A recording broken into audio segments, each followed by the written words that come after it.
Hello, hello, hello. Welcome back to Jen's Books. Happy Monday.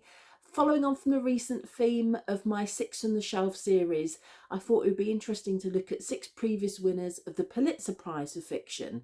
We've just heard the announcement of the winners for 2023, which included Barbara Kingsolver, Dima Copperhead, and also Trust. So I thought it would be interesting to look at six previous winners that I had hanging around that I enjoyed reading, and it would be interesting to know whether you enjoyed reading those, whether you've read them before, or whether there's something you might be interested in picking up. So the first book I want to talk about, and I'm going into reverse order. I'm starting with the oldest. Well, no, I'm going in order of them being published. I know what I mean. So I'm starting with the oldest book of them, and an absolute firm favourite of mine, which is The Colour Purple by Alice Walker. As you can see, this is a bit of a battered old copy. It's been read many times and passed around. And The Colour Purple won the Pulitzer Prize in 1983 after being published in 1982. So you might be aware of this book. There was a film made of this as well, with Whoopi Goldberg playing the lead of Seeley. But this is just a fantastic book. It's a real it's difficult to read. It's challenging.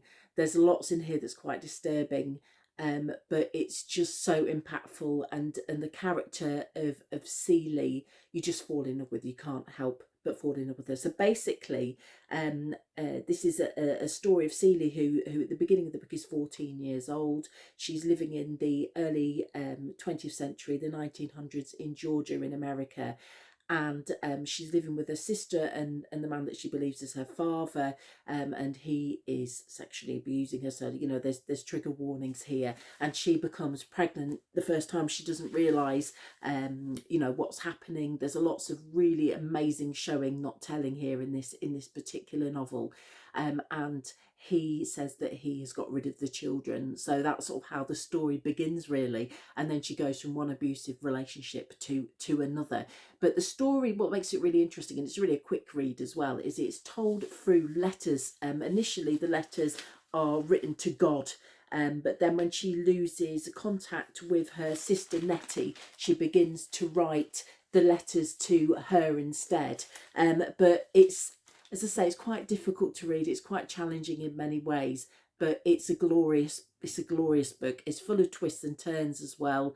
It's because of the way it's told in that first person narrative, there's a real closeness to the character. We feel like we can really trust her, and as a reader you understand often a bit more about what's going on than she does, and it just really draws you in.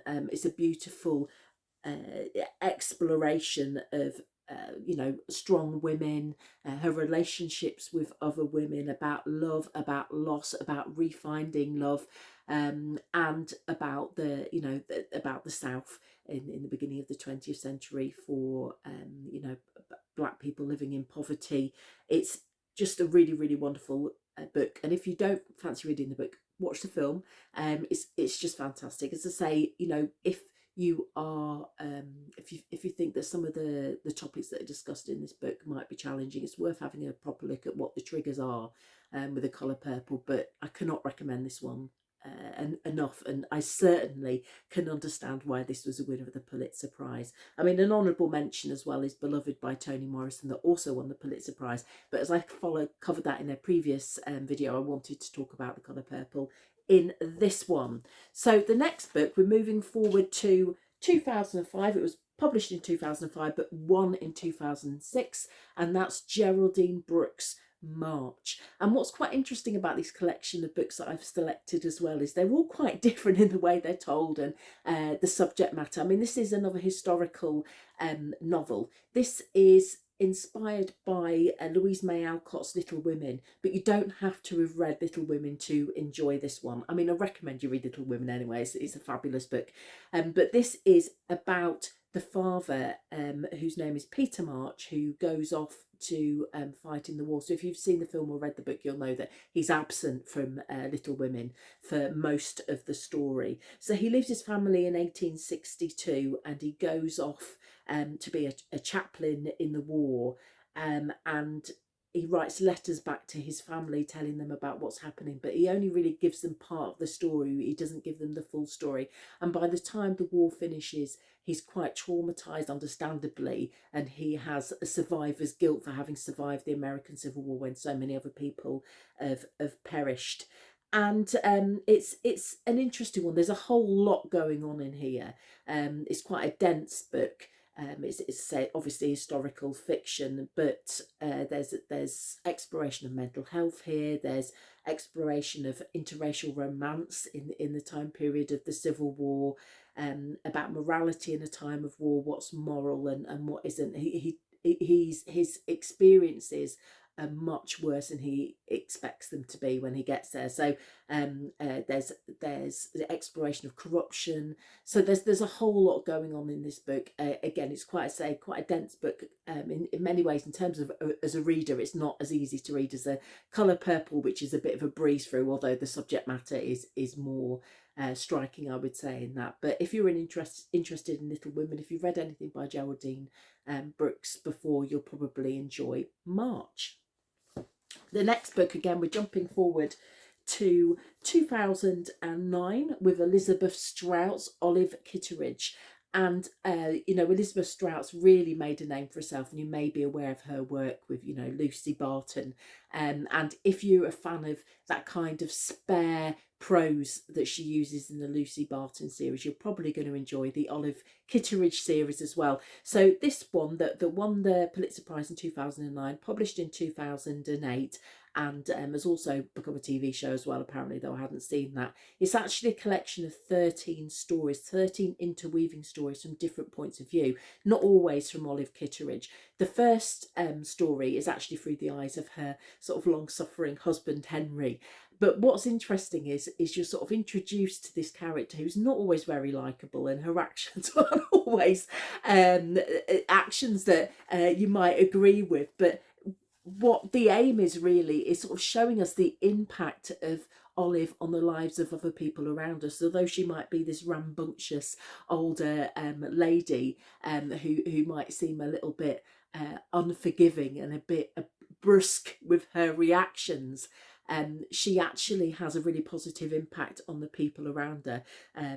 For example, one of the chapters is narrated by her an ex-student of hers, because she used to be a teacher, called Kevin, who is at the beginning he's basically come to end his life, but through his interaction with Olive, that all changes. So again, strong subject matter, really spare prose, really accessible, subtle and taut, underplayed writing that you'll be aware of if you've read Elizabeth Strout before. And I don't think this is the only book in the Olive Kitteridge series as well. Now, she actually was referenced in Lucy by the Sea as well, so they're clearly living in the same world. But yeah, I mean, I've become in the last few months really a really big fan of Elizabeth Strout's, as I say, sort of taut and spare prose, and her close examination of interactions between families and friends. It's just so, she's so perceptive in the way she describes these interactions. So definitely, if you've read Lucy Barton, or you've not read any Elizabeth Strout before, definitely worth reading. Really enjoyable. It's a sort of really close examination of, I say, is the everyday lives of people, and the way that people have an impact on one another without always entirely realising. And it's told in third person, so different from obviously The Colour Purple, which is first person through the letters, and so there's a certain distance from the events, and as I say, it jumps through different points of view through the stories as well. So it's a collection of short stories, but those that are work together to create a novel overall. So quite an interesting in terms of structure again, thinking about how different all of these books are. The third book I wanted to talk about, I'm going to put a picture in. It's a book that I do have, but it's one of those books that I recommend and I share so often with people that I don't know where it is. I can't find it. I have seen it around. I think it is around somewhere on my shelves, but it is one that I regularly you know, share with people because it's such a fantastic book. And it's a book that was published in 2014, won the Pulitzer Prize in 2015, and it's All the Light We Cannot See by Anthony Doer. And I know a lot of people love this book, and not everybody does. There are people who don't, but it is just so lyrical and poetic and powerful. It's just, for me, it's one of my favourite books that I've read that is based in wartime. So it jumps around quite a lot as well. It can be a little bit disorientating if you're not into those sorts of stories where the time period jumps to and fro. And it jumps from the World War II all the way up to 2014. So a big time period. And it's about two main characters and slowly their sort of how their lives impact on each other's. The first is Marie-Laure Leblanc, who escapes from Paris when the Nazis invade to a coastal town with her father to stay with her uncle, and her uncle Etienne. And then the other character is a young German boy who is you know, made to go to military school and then go on and fight, and his name is Werner P. Fennig. So it's not linear. It does jump to and fro between the two different characters, usually taking turns between the two characters, but also with time periods as well, going to and fro. But don't let that put you off. It's just a really stunningly beautiful novel. It's quote worthy. I mean, it's one of those books that you want to highlight lines all the way through. It's just incredibly beautiful. But the characters, as I say, they come together, and it's really lyrical, really poetic, really heavy with imagery, and I don't want to give too much away as to how the two characters come together, but it's to do with radio transmitters. I don't want to give much more than that away, really. But it's about love and loss and war and the impact of war, and you know, the contrast between these two characters and their upbringings, and you know, where they take them. So if you really enjoy sort of really poetic, really descriptive, moving text, I mean, who doesn't? Then All the Light We Cannot See, definitely one that I recommend. It's one of my favourite books of all time, I think, that I've read, and one that, as I say, I will continue to badger people about to read. So when I saw that it was also a Pulitzer Prize winner, I found that really exciting, because it meant obviously I could tell you about it as well in this video. And the next book is Donna Tart's The Goldfinch, and that was written in 2013 and published in 2014. This is a chunky one, you know how I feel about chunky books. I have to really like them to want to read them, but I love this. I mean, again, it's a saga. It really takes you through different time periods. It's first person point of view though, again, so it draws you on.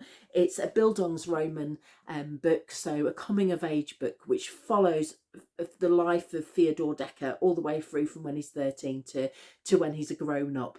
And the inciting incident in this novel is that Theo gets caught in a terrorist attack in an art gallery museum with his mother, and his mother unfortunately and sadly passes away in the explosion in this art gallery. And in his days he takes a painting from the art gallery and takes it home with him, almost as a way of holding on to a piece of his mother.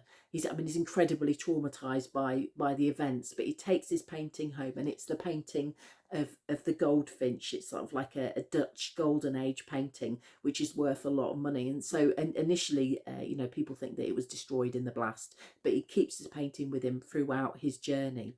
And whilst he's also in this situation where he's surrounded by people who have been injured and dying from this attack, there's an old man who gives him a ring and asks him to take it back from his family, and that one action leads him on in another direction. So initially he spends time with a family friend who he doesn't really have a lot in common with. They've been friends when they were kids, but the journey takes us all the way to Las Vegas, and there are really amazing descriptions of Vegas that have stuck with me ever since I've read it. There's a love story in here as well. It's about the seedy underworld of stolen art and heists and all sorts of stuff. There's a film of this as well. I haven't watched the film, You know, generally, I didn't want to watch the film because I really, really enjoyed the book so much. And Donna Tartt's obviously also known for The Secret History, which is about well-beloved book, and The Little Friend. There's a whole back catalogue of books, if you've not read Donna Tartt before, that you might want to explore. You know, Secret History is sort of a dark academia text, sort of really, really beloved, probably the most beloved of Donna Tartt's work. But I really, really rate The Goldfinch. And I love books about art as well. So this ticks the box from that. But the character really draws you along. It's really compelling characterization throughout. All the characters are very distinct. And Donna Tartt has a real eye for detail as well in her description, and her characterization is incredibly visual. It felt to me, it's sort of like a Dickensian scope, you know, David Copperfield, Great Expectations. There's a whole sort of lifetime really explored here. I mean, it doesn't take us all the way through to Theo being an older man, but there's so much going on here. So many twists and turns. Really beautiful, really touching. Love it. The Goldfinch. If you've not read it, do try it. If you have read it and you didn't enjoy it, be interested in knowing. I know not everybody loves this book, but I do. I think it's great.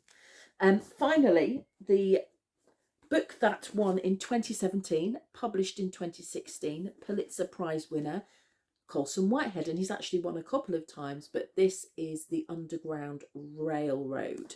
And this is a really interesting book. It's about the end of the slave era in America. It's about some slaves living on a plantation in Georgia. Every awful cliche of awful things that happen to slaves, you know, is happening in this situation. It's really quite horrific, that the situation that Cara finds herself in, who's the main protagonist. She's living on this plantation, a slave cotton plantation, and a newcomer called Caesar comes along, and between them they decide to escape from the plantation up to the north. So it's all about their escape and the lives that follow them once they get away from you know, the plantation, which isn't smooth sailing. They're pursued. There are people looking for them, but it's really interesting looking at the time period, but also through the eyes of some fictionalization, because in this book the Underground Railroad isn't a metaphor, it's an actual thing. In the book there's an underground railroad that they use to transport ex-slaves up to the north, which I think is a really interesting idea, to bring in something so strange, you know, such a strange concept, but it works for me. I found it really interesting. I bought into the idea that this Underground Railroad was an actual Underground Railroad, you know, that was being facilitated by people who were trying to help these slaves get to their freedom. It's told in third person. I suppose if that was going to be my complaint, it feels like it's slightly cold. There's a slight distance from the events that you wouldn't have, for example, in The Colour Purple, where you've got that first person, that beautiful first person narrative. Read The Colour Purple, it's amazing.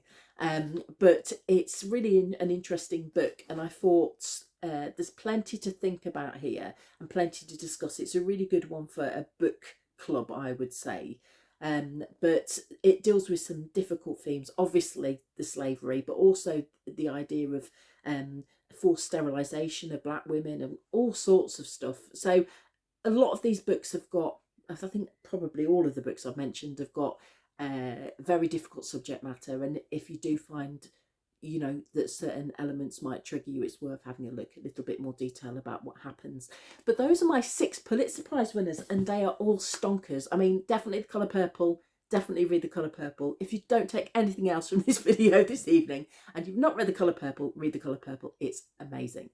But thank you very much. I'll speak to you again later in the week when I'm going to do a birthday book haul. So it's a bit of an excuse really, because you know, I have a problem. I've been quite open with this, but to the point where people know that I love books for my birthday, but everyone's too scared to buy them for me because they don't know what I've got and they're worried they're going to get me something I don't enjoy. But I've, you know, to make up for that, I bought myself some more books, so I'll be sharing those with you later in the week, including some library books as well, which I've borrowed, which I'm really enjoying. But I'll speak to you again soon and have a fantastic week. Thanks. Bye.